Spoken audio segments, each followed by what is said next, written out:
Sebelumnya, Assalamualaikum warahmatullahi wabarakatuh. Waalaikumsalam warahmatullahi Kami, wabarakatuh.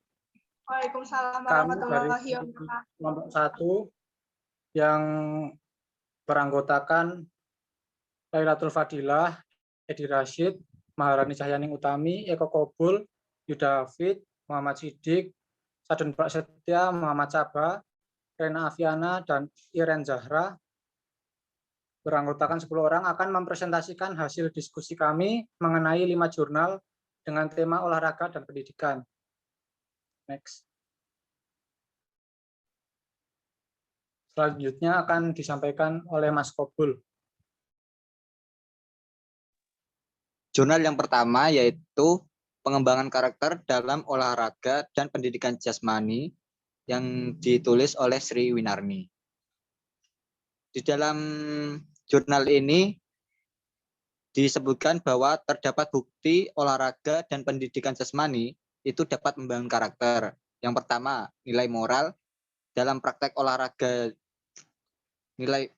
Yang pertama nilai moral, respect, hormat pada lawan, itu praktek dalam olahraga. Kemudian praktek dalam kehidupan, hormat pada hak milik orang lain. Dan tanggung jawab, disiplin dalam berlatih dan bertanding, dapat dipercaya dan memenuhi kewajiban. Yang ketiga, peduli, bermain bersama tim, bukan diri sendiri. Mendahulukan kepentingan yang lebih besar. Yang keempat, jujur, patuh pada aturan main, memiliki integritas. Yang kelima, fair, adil pada semua pemain, toleran pada yang lain, dan kesediaan berbagi. Next.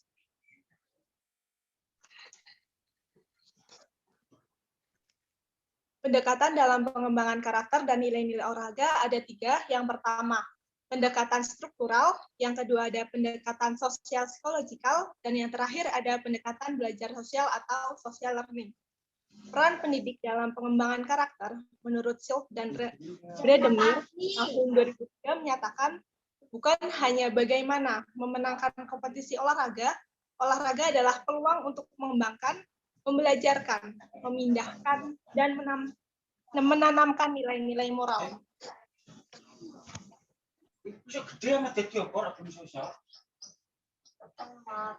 Selanjutnya, saya akan menjelaskan tentang jurnal 2, yaitu penerapan nilai-nilai positif olahraga pada kehidupan sosial siswa MTS Negeri 2 Kendari. Yang pertama, ambil sampel dari kelas 7, 8, dan 9 tahun pelajaran 2018-2019. Indikator nilai-nilai positif olahraga yang ditinjau yaitu sportivitas, kedisiplinan, rasa memiliki, sikap demokratis, reward, kesabaran, hormati, kerjasama, kepemimpinan, dan sosialisasi. Berdasarkan data yang diperoleh di lapangan melalui penyebaran angka dan dianalisis dengan analisis deskriptif, persentase pada lampiran diperoleh skor rata-rata sebesar 59,24 dengan persentase 67,32% dan termasuk kategori baik. Jurnal yang ketiga yaitu peran olahraga dan pendidikan jasmani dalam pembentukan karakter, karya Dwi Gunardi tahun 2018. Pendidikan jasmani dan olahraga adalah pendidikan yang menggunakan sebagai media untuk mencapai tujuan. Pembentukan karakter merupakan proses yang panjang dan dipengaruhi oleh variabel kehidupan seseorang. Beberapa jenis karakter yang sangat penting dalam pembentukan karakter melalui pendidikan jasmani yaitu kejujuran, keadilan, tanggung jawab, kedamaian, kepercayaan diri, rasa hormat, dan kepedulian terhadap orang lain. Pendidikan jasmani yang diajarkan di sekolah merupakan media yang untuk meningkatkan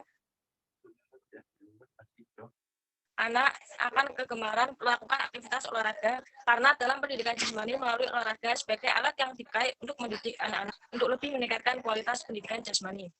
Nilai Nilai yang terkandung dalam kegiatan olahraga dapat dipakai untuk membentuk kejiwaan dan perilaku dengan membiasakan dalam kehidupan sehari-hari dalam rangka pembentukan karakter. Jurnal yang keempat, perencanaan dan pelaksanaan pembelajaran pendidikan jasmani, kesehatan, dan rekreasi, karya Muhammad Iqbal Pambudi, ME, Winarno, dan Wasis Joko Dwiyogo tahun 2019. Menyatakan pembelajaran adalah proses yang melibatkan interaksi antara pembelajar, pengajar, fasilitas, dan lingkungan untuk mendapatkan pengetahuan, keterampilan, dan sikap dalam mencapai tujuan yang baik. Hasil dari penelitian mengatakan bahwa mata pelajaran PJOK memiliki tingkat efek positif dalam kegiatan pembelajaran di sekolah.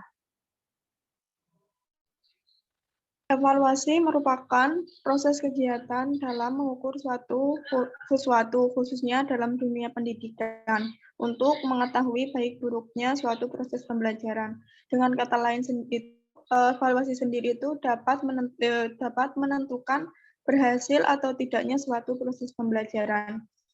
Hasil penelitian oleh Arfianto menyimpulkan bahwa proses evaluasi pembelajaran PJOK di SMA atau SMK Kecamatan Rembang, Kabupaten Rembang tahun 2012 menunjukkan bahwa kriteria yang baik yang berpengaruh pada hasil belajar peserta didik.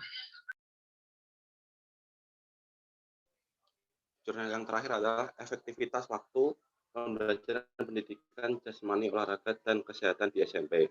Waktu efektif dalam pembelajaran yaitu waktu terlibatan jumlah waktu yang sebenarnya dihabiskan guru dalam kegiatan pembelajaran atau tugas disebut waktu keterlibatan atau waktu dalam tugas menurut Arens 2003 halaman 133. Salah satu peran guru adalah mengatur proses pembelajaran. Salah satu ada mengatur perihal alokasi waktu, alokasi peran pembelajaran yaitu meliputi pengantar atau pendahuluan 10% dengan jumlah waktu 12 menit, materi pokok 20% dengan jumlah waktu 90 menit, dan untuk penutup 10% dengan jumlah waktu 12 menit. Sekian dari presentasi dari kelompok kami. Kalau ada kekurangan, wassalamualaikum warahmatullahi wabarakatuh. Waalaikumsalam warahmatullahi wabarakatuh. Waalaikumsalam warahmatullahi wabarakatuh.